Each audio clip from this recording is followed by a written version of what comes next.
சீக்கிரமா போகணும். ஆமாடா நடந்துச்சு நம்ம போய் ஆகணும். ஆமா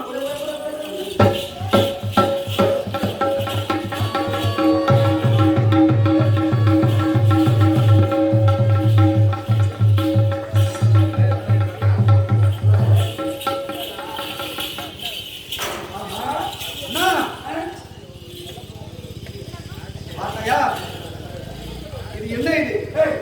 இதுதான் காளிங்கம் நட்சத்திரம். ஆமா காளிங்கே என்ன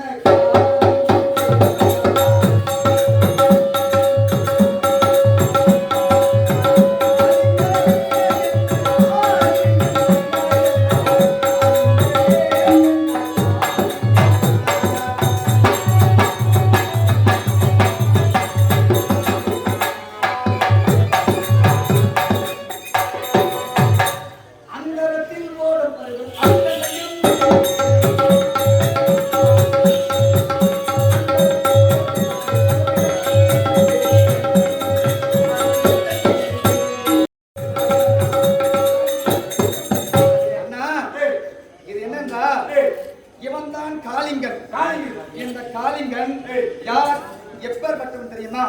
முன்பொரு சமயத்திலே யமுனா நதி கோரத்திலே ரமணகம் என்ற தீவு இருந்தது. அந்த ரமணகம் என்ற தீவிலே இந்த பாம்பு கூட்டங்கள் அத்தனையும் வாழ்ந்து கொண்டிருந்தது. அதிலே இவன் தான் தலைவன் இந்த காளிங்கன். ஆமா.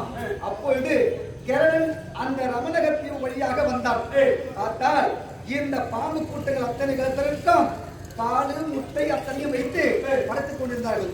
பார்த்தான் கெரடன், இனிமேல் முதல் நீங்கள் இந்த பாலு முட்டைகளில் பாதி எடுத்து தர வேண்டும் அப்படின்னு அந்த பாம்பு கூட்டத்தை அத்தனையும் அடித்து அவன் பாதி சாப்பிட்டுக் கொண்டிருந்தான்.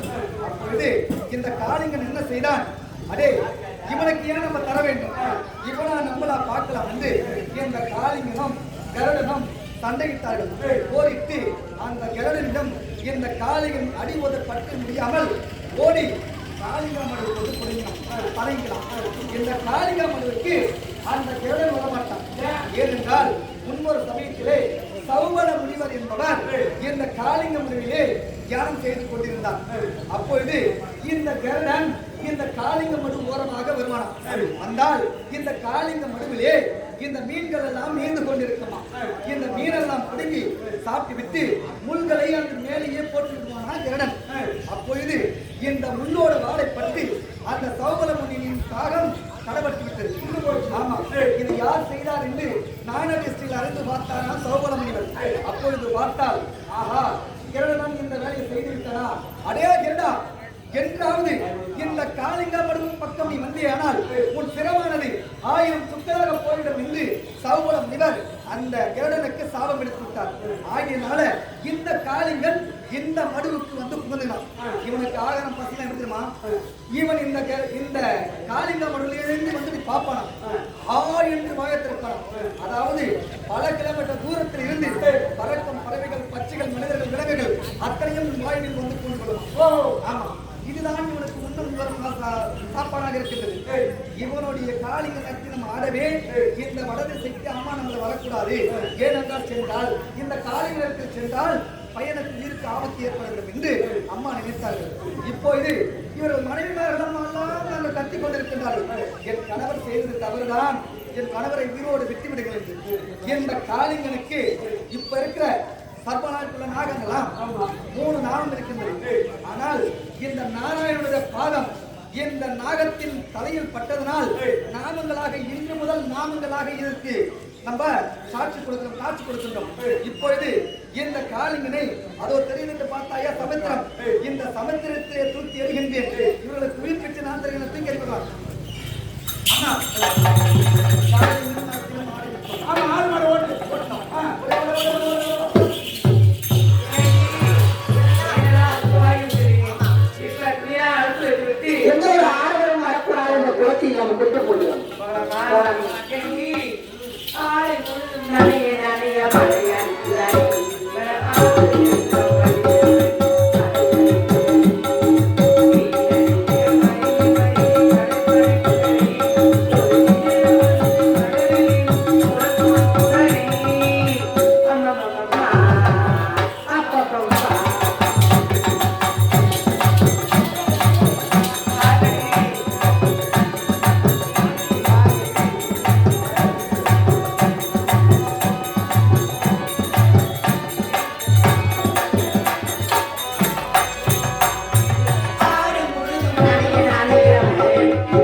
நீராடுது நீராடி ஐயோ குறை மீன் ஓடுது பாருடி கெளுத்தி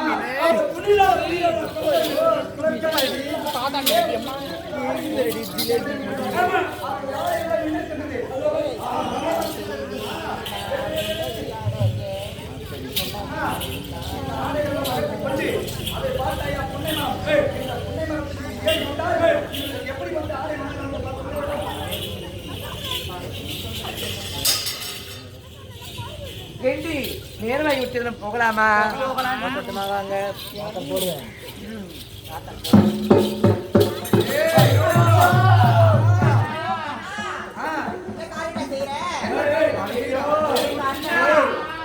வரக்கூடாது அத்தெல்லாம் துணிதான் இருக்கிறேன்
பருத்தி எடுத்து ஆடையெல்லாம் ஒடுத்துங்கடி அள்ளியாளி பறிச்சு ஒடுத்துங்க எடுத்து ஒடுத்துட்டோம்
ஒரு சுத்து ஆடை இல்லாம நாங்க குளிக்கவே மாட்டோம்.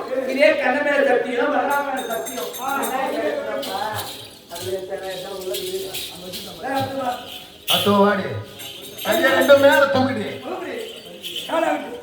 கிருஷ்ண பாக்குற மாதிரி ஊர் ஜனம் பாக்குற மாதிரி காட்டுறா பாரு. கிருஷ்ண பாக்குற மாதிரி காட்டு.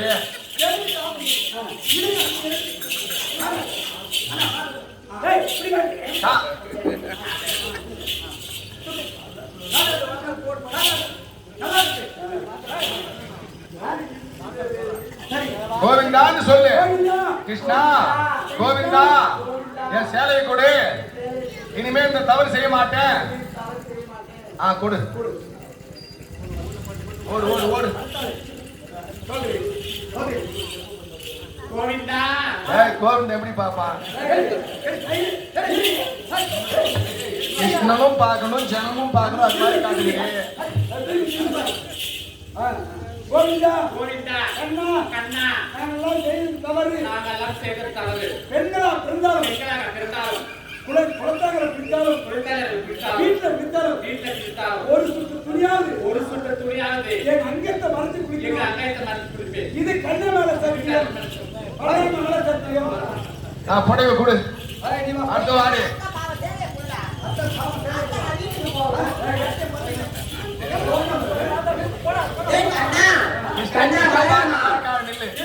கால அழைத்து நில்லு, கையை மேல தூக்கு.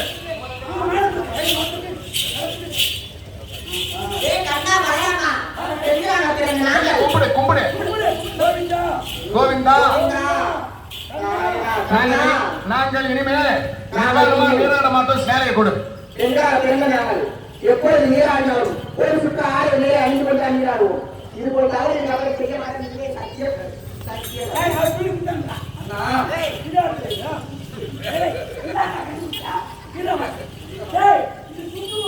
ஏனென்றால் மக்கள் எல்லாம் தவறா நினைப்பாங்க. கண்ணன் பாரு காலாட்டத்தை சொல்லலாம், கையை மேல தூக்க சொல்லலாம், நிறுவனமாக ஒரு பெண்களை பற்றி நீங்கள் சொல்லலாமா அப்படின்னு இந்த மக்கள் எல்லாம் நினைத்து கொள்வாங்க. ஆனா தவறா நினைக்காதீங்க. ஏனென்றால் இந்த கங்கை நதியும் ஒரு பெண்கள். ஆமா, இந்த கங்கையை நீராடினால் ஒரு சுற்று ஆடையாவது நம்ம அணிந்து கொண்டு ஆணோ பெண்ணோ யாராவது குளிக்கிறோம். அப்படி குளிக்கணும். அதனாலதான் இவருக்கு தக்க பாடத்தை நம்ம கொடுக்கணும்.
என்ன ஒரு ஆளை ஆட்ட முடியாது, அசைக்க முடியாது.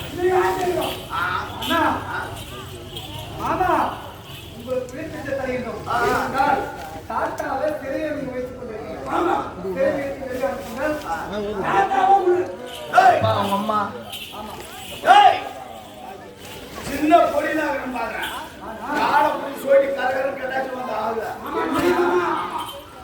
ஏனென்றா ஆயப்பாடிக்கு வர முடியாது என்ற காரணத்தினால் 12 மந்திரிமார்கள் எடுத்து வச்சு இப்ப என்ன வந்துதா வடமந்திரி வந்துதா. வடமந்திரியே உனக்கு ஒரு முறை நீ அறிவிக்க முடியுமா முடியாதா? உனக்கு ஆமை இருந்தா நீ பார்க்கலாம்.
அம்மா கம்சனை கொண்டு இப்போ இந்த வடமராவதி இனிமே போட்டு நீங்க தான் ஆட்சி சென்று